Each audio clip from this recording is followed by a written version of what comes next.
The Infinity Egg, an egg with almost every hatchable pet in the game. There has been so much misinformation spread around about this, as people really didn't know how it worked until recently. The developers just posted how the Infinity Egg actually works, and I'm here to explain that to you guys. So, as you can see, each rarity has a different percentage. So it's like 60% common, 20% unique, 13% rare, 6.5% epic, and 6.1% legendary. When you hatch the egg, what these percentages actually mean is that is the chance of hatching that rarity. So getting a common pet is a 60% chance in my case, while getting a legendary pet is a 6.1% chance. Do not be fooled. That does not mean all commons are 60% and all legendaries are 6.1%. I don't have the same chance of getting a Emerald Golem as I do a Demonic Hydra or a Null Void. Those are different chances still.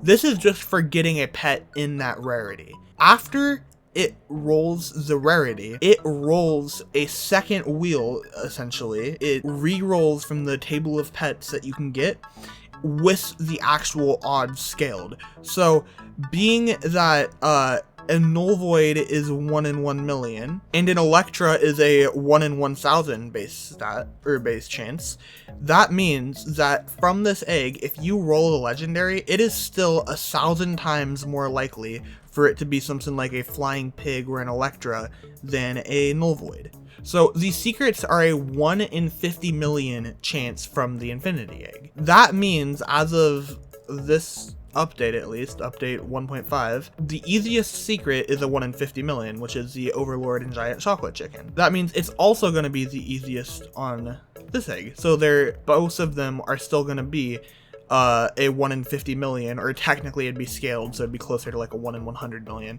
but it's still an actual 1 in 50 million chance of pulling the secret, because that's the base chance, and they scale it to make the rarer secret still rarer.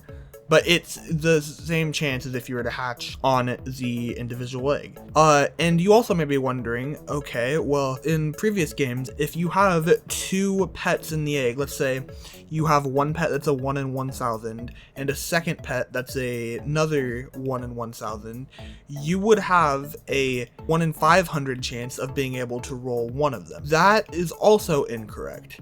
They scale the rarities, so they are pretty much the same chance they would be in the real game. That technically makes something like the Dementor, which is found in the throwback egg, as a 1 in 1 billion.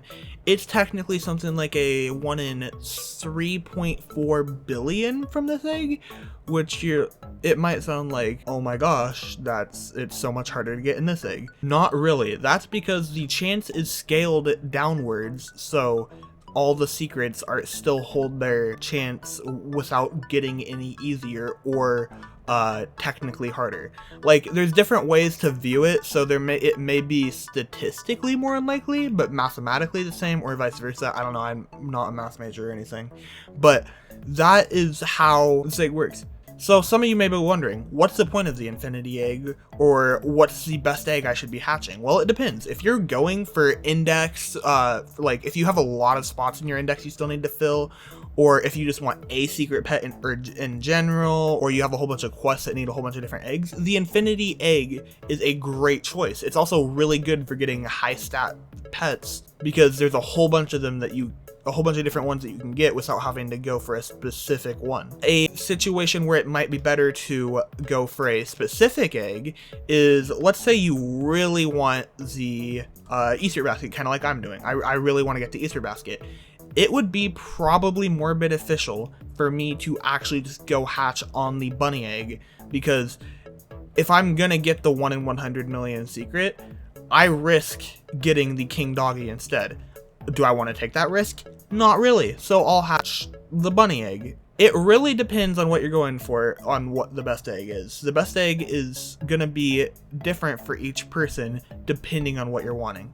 If you're wanting just specific pets, or like specific stat pets, so like the Cardinal Bunny is pretty strong, I can hatch that from this egg. I'm not going to get something like the null void instead. But if I just want good stat pets in general, the null void is not a bad stat pet by any means. So if I'm hatching on the infinity egg, I have the chance at both of those good stat pets. So it really depends on person to person.